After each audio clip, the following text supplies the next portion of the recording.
Degree చదువుకున్నావు. ఏం చేస్తున్నావు మరి ఇప్పుడు? అయిపోయిందా? పూర్తి అయిపోయిందా? ఇప్పుడు ఫైనల్ ఇయరా? ఓకే.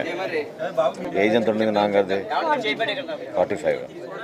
కళ్యాణ్ గారు మీకోసం ఈ 5 లక్షలు పంపించారు పార్టీ పరంగా. పాపం మా జన సైనికుడు. ఈ ఒక్క సందర్భమనే కాదు, జిల్లా నుంచి అందరం కూడా ఎప్పుడు మీకు అందుబాటులోనే ఉంటాం. దుర్గేష్ గారు, మాజీ గారు, దేమర్ శేఖర్ గారు ఉన్నారు. పితాన్ బాలకృష్ణ గారు, అందరూ అందుబాటులో ఉంటాం మా పార్టీ నుంచి.